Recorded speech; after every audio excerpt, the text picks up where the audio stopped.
Good afternoon again. We're back with our Minnesota Press Corps and the journalists are here. We'll just be taking questions here in just a minute or so. I'm going to be joined by Commissioner Steve Grove, Department of Deed, of course Commissioner Jan Malcolm at Health, and then Deputy Commissioner at the Minnesota Department of Education, Dr. Heather Mueller.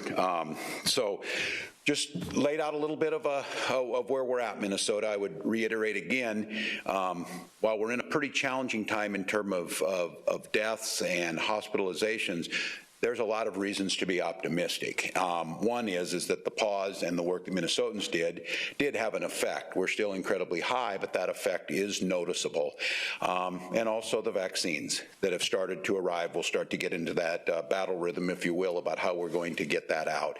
And we made the focus around the well-being of our children, trying to strike that balance about Minnesotans' well-being, and then trying to provide what's necessary for small businesses. As I said earlier, it's not fair the way this hits because of the nature of how COVID spreads, and our hospitality industries or anything indoor with large numbers of people in close contact with one another are places where we see the community spread begin, and that's where we need to make a difference. Today we're doing something, as I sign this piece of legislation to provide support to those small businesses. This is the way this should be done. This is the way that most nations in the world did it. This is the way we did it back in May when this started, is if you're going to ask businesses to sacrifice for the good of public health, it needs to be accompanied with the economic benefits. When we ask Minnesotans to stay home, that's why that the $1,200 stimulus check was there. That's why we added additional money on top of unemployment insurance. This is a tool that was used everywhere else in the world, and it was used in the early part of the pandemic here in the United States. And then because of the inability of the federal government to move anything, states were left with the task of trying to turn the dials, trying to mitigate the spread of COVID-19 without having the tools necessary to offset the economic side effects that would come from it. So today, this is the way this should be done. And I'll have to tell you, this is what we believe is one of the most, if not the most robust aid package that a state did alone. And so I want to make sure that I give thanks to those folks who made this happen. Speaker of the House, Hortman, Leader Dowd, Leader Winkler, Representative Mahoney, Representative Knorr, and Representative Baker in the Minnesota House did extensive work on this, along with Senator Kent, Senator Gazelka, and Senator Pratt. True compromise, working in the best interest. Commissioner Grove can talk about some of the details, but $88 million in direct payments to restaurants, bars, and gyms, $14 million for convention centers and movie theaters, and then something Minnesota has done uniquely and unlike anywhere else in the country, $115 million roughly for economically significant businesses, including nonprofits, to be distributed by the counties. If you recall the CARES Act money and the help from D.C. in the first bill back in May, Minnesota gave more of a percentage of our CARES dollars to local states and our cities and counties, and kept a smaller portion for the state than any other state in the union. This follows that pattern. These are folks that know best in their community. They have the ability to get them out. So I want to take a second here to sign this piece of legislation. I can tell you we're in the Department of Revenue building. Commissioner Doty has already been, as they were working side by side with the folks negotiating this piece of legislation, getting the things and the staff necessary to start getting ready to process these in as timely a manner as possible to get this aid to folks when they need it. So that is all happening. So I'll just step down, take it, and then we'll come back up and take some questions.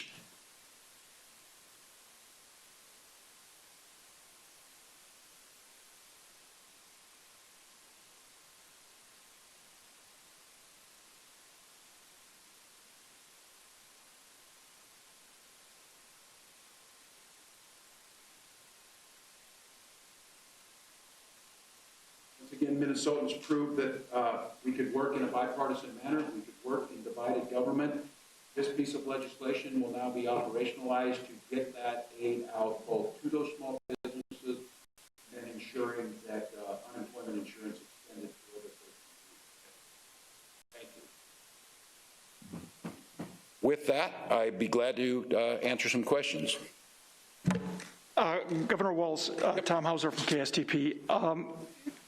While you say there should be reason for optimism for business owners because of this aid package, The reaction from the industry, especially Hospitality Minnesota and some others, they've used words like devastating, shameful, and unjust. One restaurant owner told me today, allowing them to open outdoors for dining is the equivalent of telling pool operators they can open in the middle of winter outdoors. How do you respond to that? Well, that move was actually a request from the industry. That was a request from the breweries to allow them to open up outside. Many of those breweries especially have created the space necessary. They said there is a large crowd who does that. There was no belief that that would fix all of them, but that was a request made to us by the industry. Once again, just to interrupt, so the microbrewery industry, but not the broader bar and restaurant industry, correct? They were not requesting just to have outdoor dining. No, I mean, I wouldn't make the case. I mean, I live in Minnesota too, Tom. It's cold outside. People don't want to eat outside a lot of times. That was another one of those moves that we made that the breweries and some of these brew pubs wanted to be able to do that. So no, that I certainly, again, if that's not the right thing for your business, you won't do it. And again, I would get back to this. 92 people died today. I was just with and have a list of every single hospital system in the state that says if we don't make these moves, we're going to overwhelm the system. This idea that this is a battle amongst one industry or another is simply a false analogy. This is us as a state fighting against COVID-19. One of the things we're trying to do is to try and provide that relief to them. The fact is, and it's indisputable, that when people are in close contact without a mask indoors next to people who aren't in that family, community spread happens. That just happens to be that industry. So there's no illusion. Certainly outdoor dining isn't the fix to that. Certainly this piece of legislation is enough. The federal government needs to move and do something there, and then we need to get to the other side of this. So again, we're seeing it. People understand this. These numbers are down regardless of if you have a capacity limit in states that don't have this. Reservations at restaurants are still way down. We have to beat the virus before the economy comes back. And as I've said all along on this, it is not fair. It is hitting those types of businesses harder than others. That's why we're targeting the relief specifically to those businesses. Mary. Governor, what about the restaurants, bars, businesses who have said this week in defiance they are planning to open anyway? The number 100, 200, you know, it could be growing. That's just what we know about. How much do you want them enforced? Well, Minnesotans know that we're in this together. 15,000 restaurants are doing what they need to do, and they have done, as of millions of Minnesotans making the right call. I certainly want to be clear about this. I think people who are desperate in their businesses, that certainly doesn't make them bad people. I don't believe these are people that don't care about their neighbors getting sick.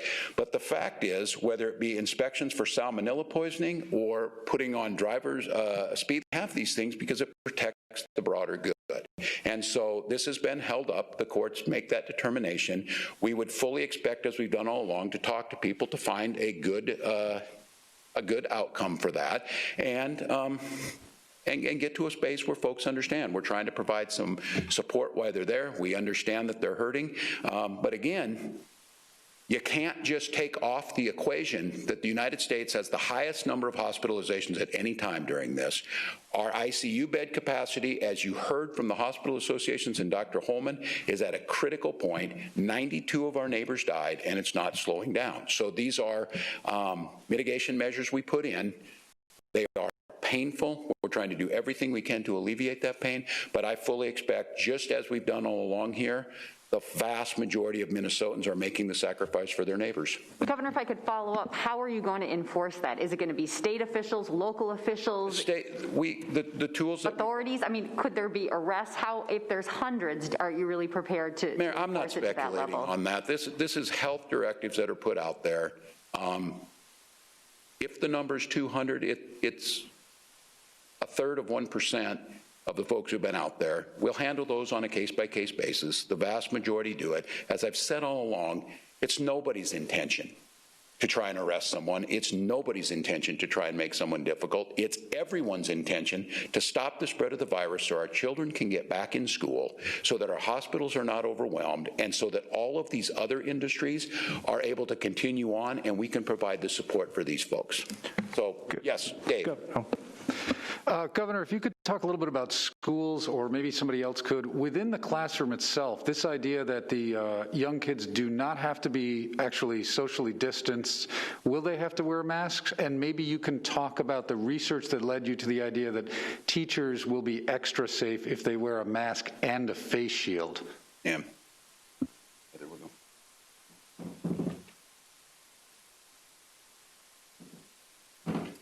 Good afternoon. Thank you very much for that question. I think that your first question was really to focus on the student aspect. And from the very beginning, the plan when we released it at the end of July, in-person learning always had the component where students did not need to be physically distanced.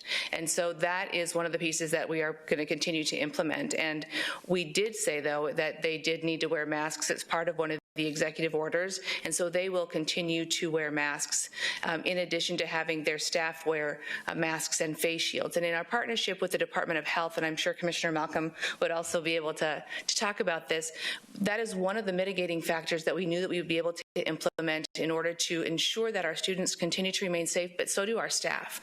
We want our students to be able to come back in, and it gives us the opportunity to not only utilize masking and face shields, but some of the other strategies that we know have been successful in other states.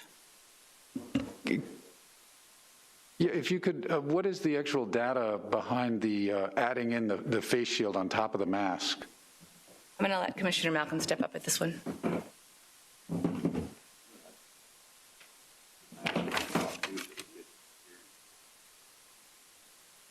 Good afternoon. I don't have specific data for you on the percentage improvement or decrease in transmission with a face shield and a mask. We can see if that exists.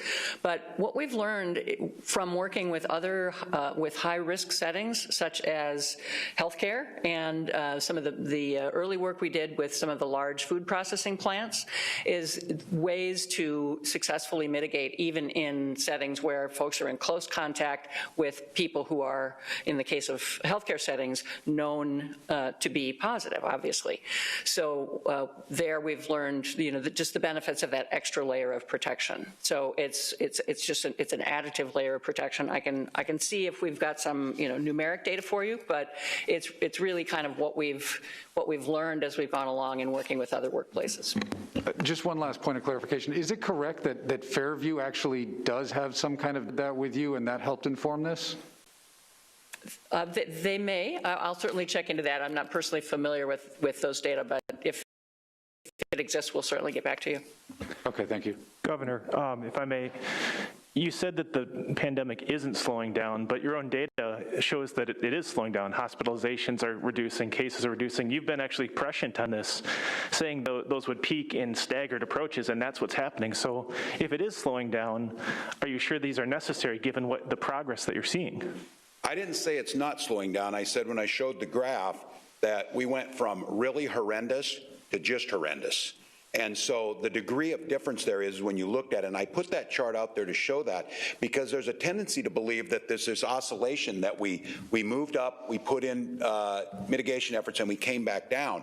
We've not come all that way, but what we do believe is that we can single out the things where we get the biggest bang for the buck, if you will, on the mitigation efforts, causing the least amount. Again, that doesn't make it any better for specifically bars and restaurants, the place where we can get transmission rates lower and then start to bring that back down. But no, you're right, and here's what I think everybody needs to be clear in the slides I showed earlier.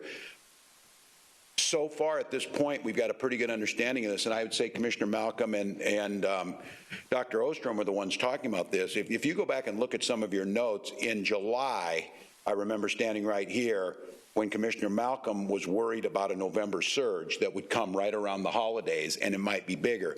What we do believe is probably February, the way this thing has been, that there may be coming back. Now, the variables in that are still kind of hard to tell. We don't know, and it's probably too soon for the vaccine to be making a major impact on that, but maybe some of these mitigation efforts. So what we believe is turning that dial to fit this. The surge is coming down, but it was so incredibly high that we're still in that high-risk category. Governor? Yes. Governor Muriel with WCCO. How are you going to mandate the outdoor seating when it comes to tents? Will restaurants be able to have a sort of covering, or does it have to be completely open air? No, it's a great question. Across the country, we've seen a lot of different innovations in terms of how to get outdoor seating right. What the health department has stipulated is that outdoor tents are okay so long as 2 of the walls are missing to create some airflow. So if you can have sort of 2 walls on your structures and obviously a roof, but having that side wall removed will help increase airflow and make sure that those environments are safe. There's also a curfew of 10 p.m. in those settings, tabletops limited to 4. But we know some Minnesota business owners are innovative, and they've found a way to make this work outside. We know for 99.9% of the businesses that will not be an option, but for some it will. And so being congruent with some of the other shifts that we've made, we felt it important to make that possible. Commissioner, just what about those igloo structures that some of the brew pubs are coming out with? Clearly those don't have openings on 2 sides.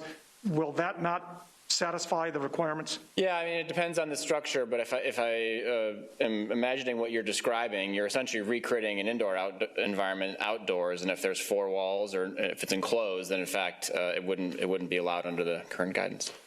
Governor, Ricardo Lopez here from the Minnesota Reformer.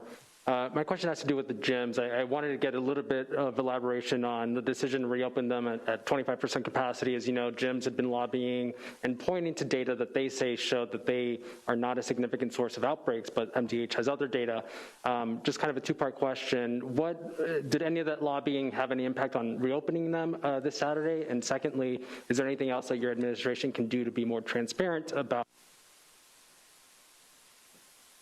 Well, on the transparency question, we have consistently been rated first of the 50 states in our pandemic data that's out there. We can always do better, I think. The one thing I've noticed, and most of you know how this works, is data doesn't answer the question. It can lead you to the question to ask, and it can also be used in certain ways. And I've seen folks who are saying, and Commissioner Malcolm and I have had this conversation, well, there's a small percentage of folks who get there. Well, the data for us shows that those primary infections are there, and then the secondary and tertiary infections start to spread it out. I think what we've learned during this time is that there's also just the observable aspect of COVID-19. If you are indoors near people who aren't in your family without a mask for an extended period of time, more people are going to get COVID. And so as far as the data, Jan, I don't know if you want to talk about this. We're following it. I would say this, that the data and how we're looking at it is the way almost every other state and nation is looking at it. And interpreting that, is there a little bit of difference on how people interpret it? Certainly, I think there could be, but I certainly believe, and again, I would say this about the healthcare industry, I would say it about bars and restaurants, I'd say it about schools and things like that. Nobody's debating that we want to do these things, especially in the fitness industry. Of course it makes sense to want people who want to be in there to be as fit as possible, to do everything they can, but we wanted to see that at that top of that peak, and as the question that got asked earlier is, we think it gives us the ability to make those calculated risks, to turn that dial a little more, to bring them back. As that number continues to drop, turn it a little more. Peter? Hi, thanks. This might be for Department of Health. We're getting a reaction today from some in the industry, and they all tend to cite their own data. Gyms aren't the problem. Bars and restaurants are very low infection rates. Even social gatherings are low infection rates. Can you respond to that, please? Because they say either you won't give them data, or the data you've given them proves their point. And if all that is true, where the hell are people getting infected if in none of these places? That is a good point. Jan, I'll let you speak about this. And again, trying to use the best data, trying to use the science. And the one thing I would say is Peter articulated a pretty good point about this is, and again, it's not a pejorative about that. Each industry is doing what they're supposed to do. They're advocating for their industry. And again, what we're trying to see is how do we bring all of this, and how do we, it's not about prioritizing necessarily, as about figuring out how do we get those activities that we value, our children being in school. We value the opportunity of folks to have private businesses. And so when we're looking at data, we're looking at that data interacts with one another. So I'm telling you, if we're seeing data that community spread is coming out of indoor seating arrangements, that is going to have an impact on decisions made in schools, decisions made elsewhere. So Jan, maybe you can talk about where we get it and how it's being used. Well, I think the governor has made the essential points. In terms of transparency of data, I think we put our data out every week, and the disagreement comes around, as the governor said, if you're only going to look at primary cases and say that 1% of all the cases came from known bar and restaurant outbreaks, that's one number. We have said repeatedly that we have a fairly high threshold for what we consider to be an outbreak. It has to be 5 different cases from 5 different households who specifically cite a specific and only that specific establishment. So we know that primary case number even is an undercount, but the more important thing is, as the governor said, each of those primary cases transmits to some number of other people who then transmit to another number of people. So it's the generations of transmission that we've estimated. One primary case can lead to 70 cases after 4 generations of transmission. So it's just not that original primary case number. But again, as the governor said, it isn't only about, prove to me that you have, that this number of cases is more than that number of cases.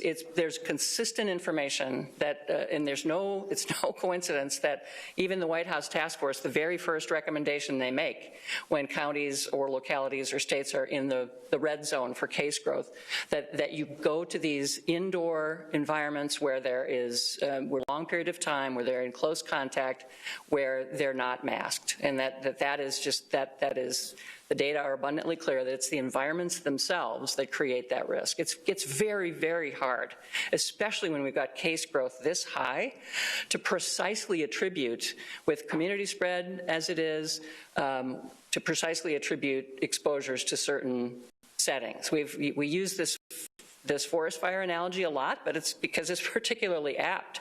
In a forest fire, it's very hard to find the hot spot when everything is on fire. So these data arguments about can you prove with certainty that it came from X, Y, Z just get harder and harder to satisfy people with. But the macro level data about the risks of certain environments are certainly we think quite compelling and consistent. Commissioner, a quick follow-up for you looking at data from Wisconsin.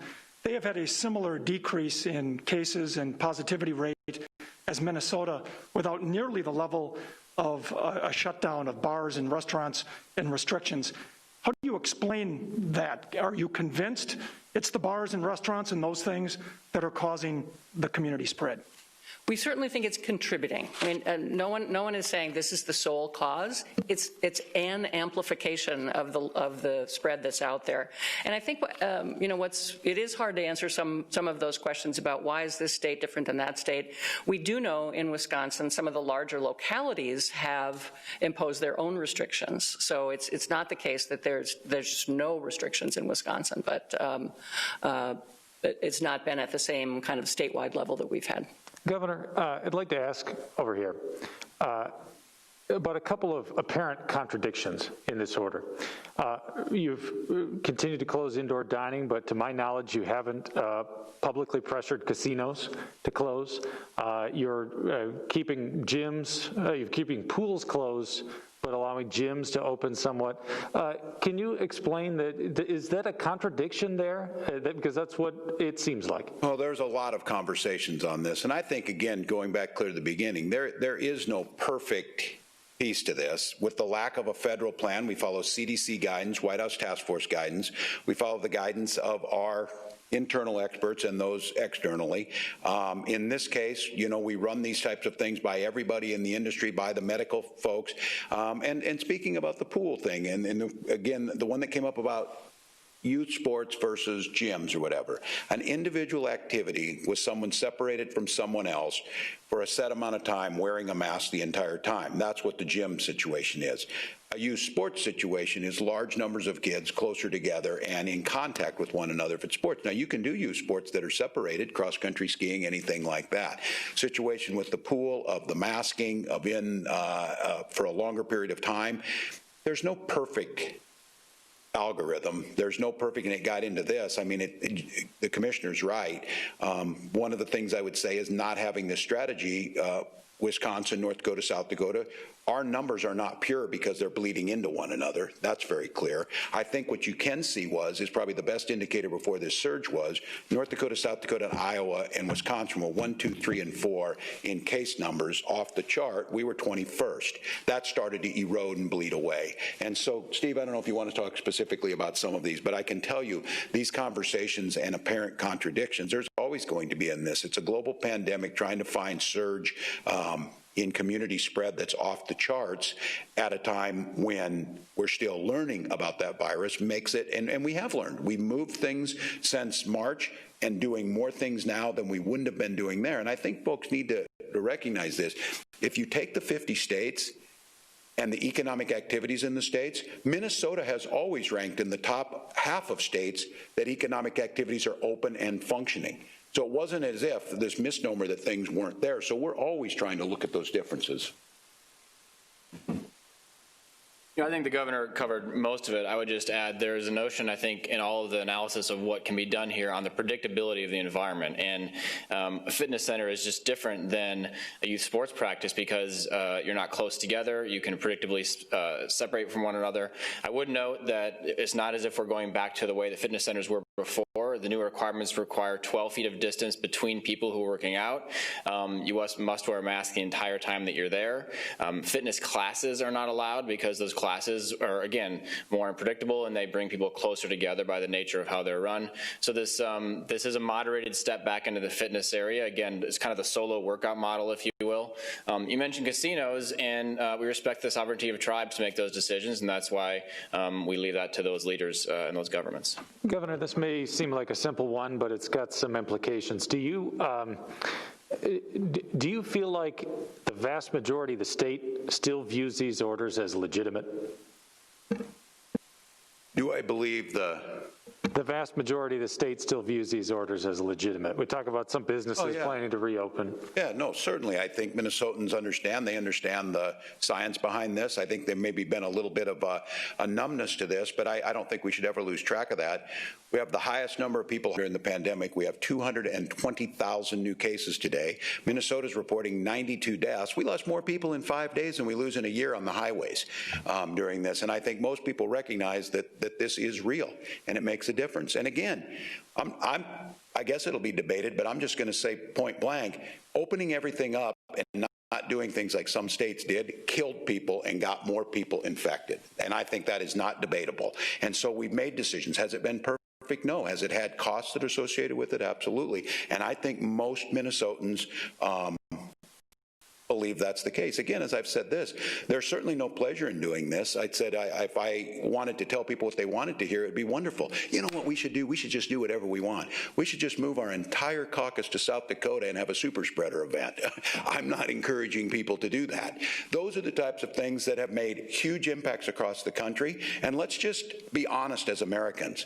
This has been an abject failure as a nation to contain COVID because there wasn't a set of rules that were followed, a set of things that we know mitigation works. And if you want to compare that to other nations, it's very simple to do that they took different measures, and those measures involved not only masking, social distancing, it also involved mitigating and shutting down places where the spread was greatest.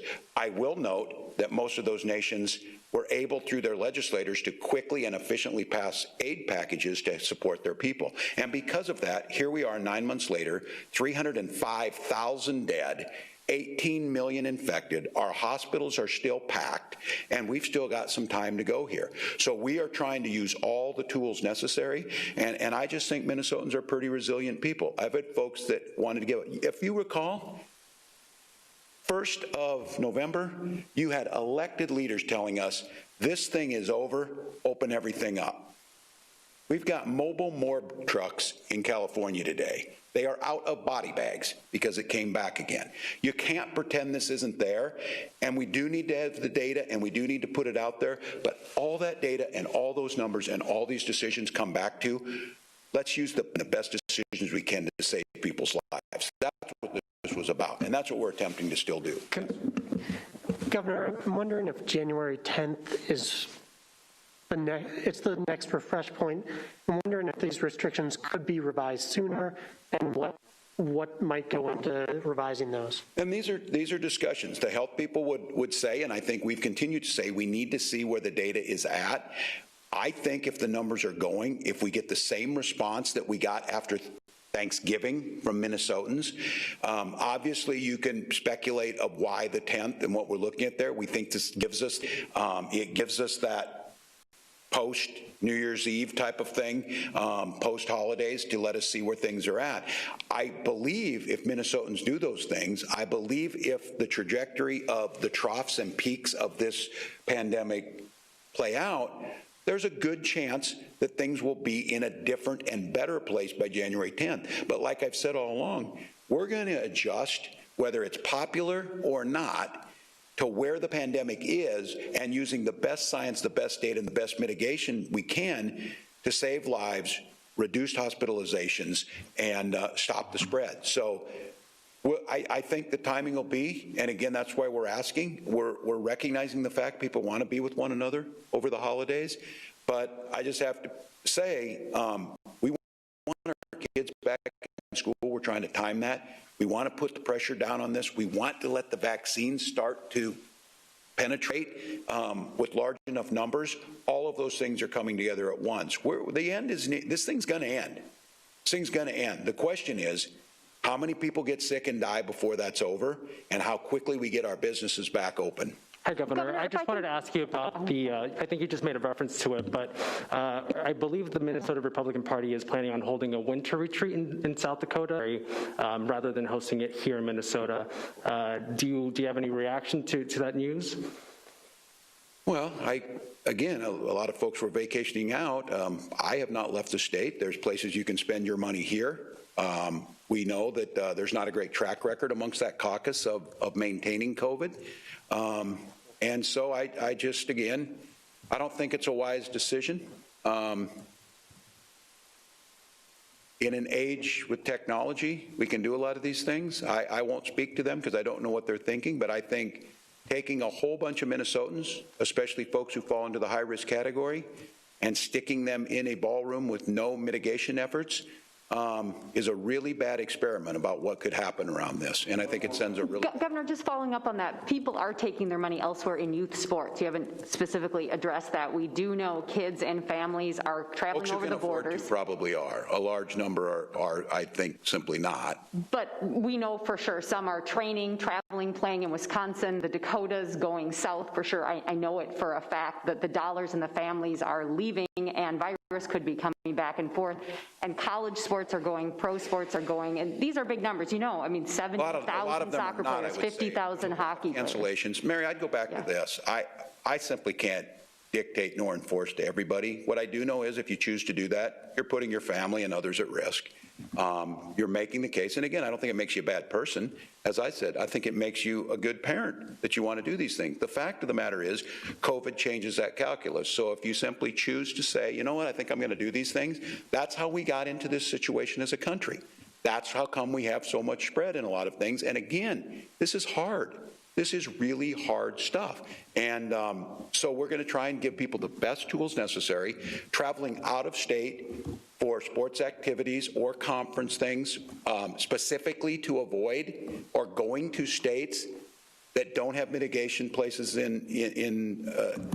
don't have mitigation in place is risky. And I think, again, all the work we're doing, and this isn't me, I just want to be very clear, every single health system, you received the letters from them. I'm standing with them. If those health systems were telling me, you know what, you should just tell people that they can go to every bar and that they can just travel and do this, and we got no problem where all our ICUs are good, that's exactly what I would be telling you, because that's the facts that are on the ground. So just to be clear, every decision we make around COVID does have implications, and I understand that. Some of them are very painful about personal things you want to do. They're very painful economically. But there are also decisions that you've heard people stand up here who were firefighters, National Guard, frontline nurses and say, if you do these activities, you're making it harder on me. Please don't make that harder on me as a police officer who has to respond in that. So my advice to them would be is, I hear you. The only thing I could say to all of you is I've got a 14-year-old who I talk to every day about this, wants to be with his team, on a team, wants to play. And we have to explain why we can't. And I know how hard this is. Governor, getting back to Theo's question about casinos, and I understand the sovereignty issues there, but have you appealed and pressured them to have more restrictions or shut down for their fellow Minnesotans? Because they're also Minnesotans. Have you applied direct pressure to them? Because there's no telling how many people are going to casinos and then spreading COVID all over the state. Yeah, well, I don't apply pressure on anything with sovereign nations. I treat them as the sovereign nations that they are. We have direct consultations. I share our data. I encourage. I will say that our tribal nations followed along, and certainly early on, in many cases, had better success than we did. There might be some cultural nature around that, about especially for their elderly and they're more vulnerable. And they also know very clearly themselves is indigenous nations have been hit incredibly hard because of systemic healthcare disparities. But we do talk to them. The authority for us to be able to make an enforcement, it's not there. These are sovereign nations. These are treaty rights on what they're supposed to do. But we do have great consultation. In fact, we've learned some of our mitigation techniques from what some of them were doing. And so, again, that's the nature of how our system is set up. We encourage them to do it. I think in the vast majority of cases, our tribal partners in trying to mitigate this, because it flows back and forth, have done a pretty admirable job. But that's how we've focused on it. As a quick follow-up, our education reporter is wondering, are you advocating more testing in schools, especially in the K through 5, in order to get them to be able to open in January? Yes, and we'll provide it. And I would just use this as a time. Minnesota, we have capacity for testing. You saw that we're asking you, try not to gather if you can, but with an understanding. I want to be with my mom. I want to see my brother-in-law. I want to see my nieces and nephew. One family, masked, separated. Use the testing on this. It's another tool. It's not a get-out-of-jail-free card. Jan, I don't want to get us in trouble on this, but we have this capacity. We can be using it. And when it comes to schools, we are going to do that. Maybe every other week. Do you want to mention that on the testing? Maybe end with that? We got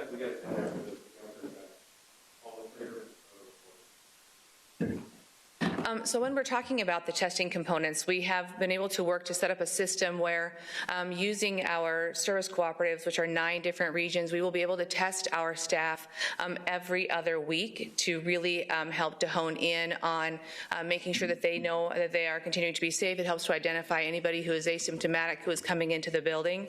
Now, one of the things we do know is that this program that we are establishing will begin on January 4th, and it is going to be contingent on us being able to continue to fund it. So we are going to work with not only our state legislature, but also our federal advocates to talk about how it is we can continue to provide funding around that. But we will be doing that throughout the state to ensure that our staff has the opportunity to be tested. Perfect. Well, thank you all. A lot of questions on these days, a lot of important questions, a lot of nuance around these things, but it boils down to this, folks. We're in a 100-year pandemic that is still raging across the country. Our healthcare providers, to a person across the state, you call them up and you can ask them, are deeply concerned about overwhelming their capacity. We're losing an average of 60 Minnesotans a day, and our healthcare numbers are, that capacity is still incredibly razor thin. We know from science and experience there's certain things we can do to slow the spread. Chief amongst those is to wear a mask, to social distance, to wash your hands. We also know that there are certain activities that make the spread greater. We know that this is painful and hard. We provided, as Minnesotans, you have provided help to your neighbors in these industries, and thanking them for helping slow this down by giving them some of that support. This week, a huge change. The dynamics of this started to happen. The vaccines have hit the ground. The virus is now one that we can start to contain. I would caution folks, it's going to take a long time. There's still a lot of unknowns about this to get everyone vaccinated. But as we move down that line will keep coming down. The deaths will start to decrease. The hospital capacity will start to surge. More things can start to happen. And we get to the point where we can do all of these things. Again, you're not going to open the economy if you don't beat the virus. You're not going to have your children back in school and playing sports unencumbered if we don't do this. Just simply pretending it didn't happen or pretending we don't have to do anything and then trying to, don't compare numbers amongst states. Compare numbers amongst nations, approaches to this, because we're all in this together. And that's, I think, the part that I would end with. This isn't us versus an industry. This isn't parsing a number to try and get to a certain place. This is a global pandemic against a killer virus that we've learned much about and have a lot of tools to fight, but we've got a little left to fight. So again, what we're doing today is to try and make those adjustments. You did it during this pause. We came back off that catastrophic peak. We did not see what they're seeing in California. We did not have mobile morgues, and we did not overwhelm our healthcare system, but we walked right up to it. We're coming back down off that. This gets us a ways to turn that dial. Is it frustrating? Yes. Do half the people listening to this want to throw something at the television? Of course they do, because it would be so much easier if none of this was happening. It would be so much easier if the neighbors weren't dying. But that's not reality. And you deserve to have your leadership, your governor, tell you what you need to hear and where things are at, not what maybe we want to hear. So we'll continue to do that, Minnesota. We're going to get through this. We're moving to that new phase. And as I said, that sun is rising. This will be the week of the longest, darkest nights. Next week starts moving towards spring, and that's just where we're at. So thank you all. Commissioners, thank you.